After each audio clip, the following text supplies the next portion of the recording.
Hey, what's going on? I'm Matt O'Leary back with another video, and today's topic is going to be breaking down the New York Jets going up against the Dallas Cowboys. But before we get started, I just want to mention that you can follow me on social media at Matt O'Leary NY on Facebook, Twitter, and Instagram.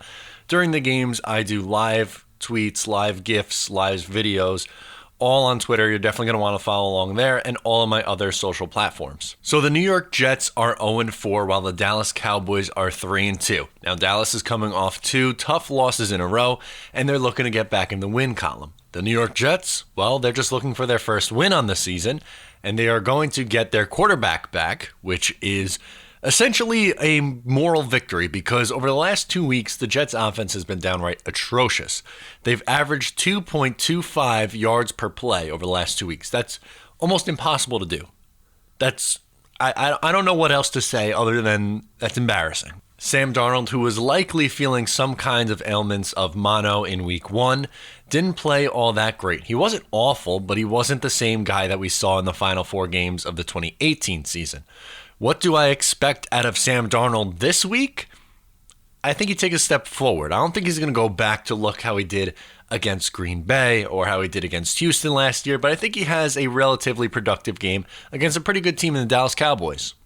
I'll say he goes 20 of 32, was about 63% on his passes for 205 yards and a touchdown, no turnovers. I think he has shown over the last 5, 6, 7 games that he's played that he can really cut down on the turnovers. I mean, he didn't throw one against Buffalo, and we know how good that defense is. And I think against Dallas, he's going to be able to make some plays. Dallas is a good team. I don't want it to sound like the Jets are definitely going to win this game and they're going to put up a ton of points. I just think they look a little bit more competent in offense. And I also think that Darnold's going to play relatively well because he's a good quarterback. On the flip side, you have Dak Prescott, who is looking to rebound a little bit.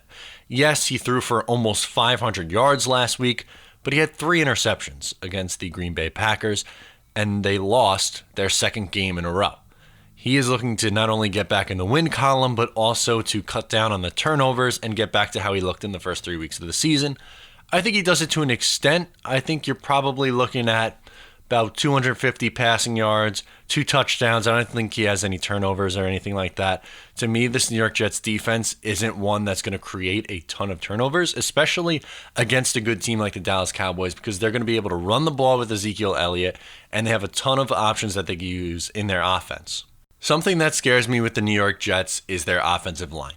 Last week, they allowed 10 sacks. 10. Now, granted, some of that is because Luke Falk is not an NFL quarterback and he held onto the ball for far too long, but this is a well below average offensive line. One bright spot, they found something at guard in Alex Lewis. I think he was the only offensive lineman who looked good against the Philadelphia Eagles. He didn't allow a pressure, he didn't allow a sack. Chuma Edoga also played for the first time. He looked a little bit rough. Brian Winters at right guard hasn't played well. We know the center, Ryan Khalil's really struggled, and Calvin Beacham's been getting beat like a drum. So they are struggling as a unit, but Lewis is one of the bright spots, so I'm excited to see him play again this week. Can they get any better?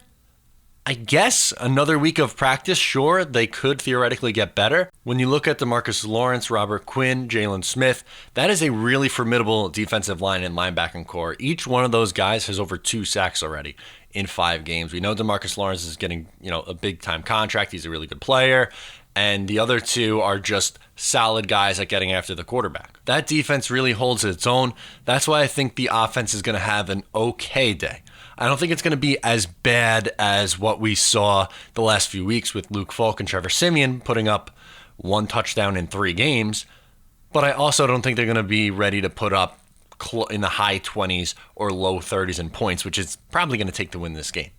Looking at the Cowboys offense overall, I know we talked a little bit about Dak. We talked about Ezekiel Elliott. You also got to talk about Amari Cooper. Ever since they traded for him, he has been one of the better wide receivers in the league. This offense is really potent. And Kellen Moore's done a really good job of getting the most out of Dak Prescott to date. And they are ranked number 1 in offensive DVOA and 5th overall in team DVOA. So it looks like, yes, even though they're only 3-2, they're a good team. and the wins are going to start to come. And especially when you play a team like the New York Jets, who, yes, they're getting their quarterback back, and I'm excited about that, but they're still down Chris Herndon. They still have a ton of injuries and a ton of question marks. Their secondary is going to be terrible. Jermaine Johnson, is he playing? I'd prefer Hairston at this point, but Johnson had a good week of practice last week and he was able to play because of it. This week, I don't know if it's going to be the same situation. Again, I'd prefer Hairston. I would sit Jermaine Johnson the rest of the year and cut bait with him and just eat that $12 million next year to get him off my team.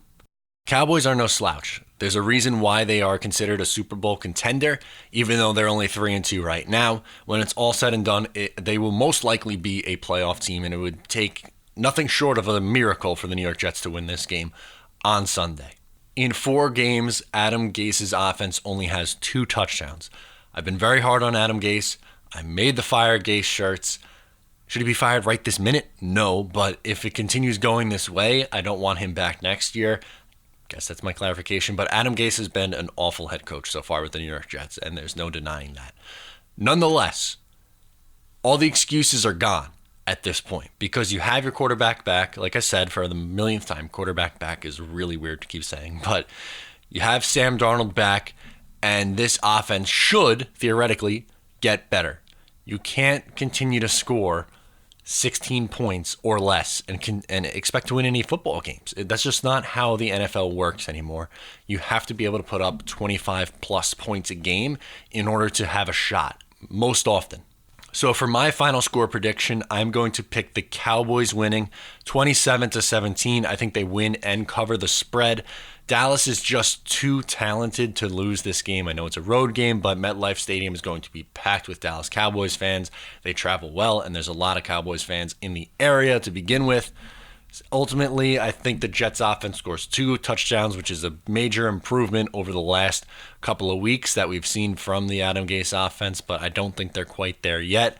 And I think Dak is going to be able to expose the Jets defense, who will hold tight most of the way, but then in the third and fourth quarter, it's going to start to slip away. It's going to be a close game at halftime, and then I think in the second half, Dallas pulls away a little bit, and they go on to win 27-17. Let me know in the comments what you think about this week's game in Week 6 against the Dallas Cowboys, or you can get at me on social media at Matt O'Leary NY on Facebook, Twitter, and Instagram. Thank you so much for tuning in. If you're new to the channel, please make sure to subscribe. If you like the video, give it a thumbs up, and I'll talk to you guys next time.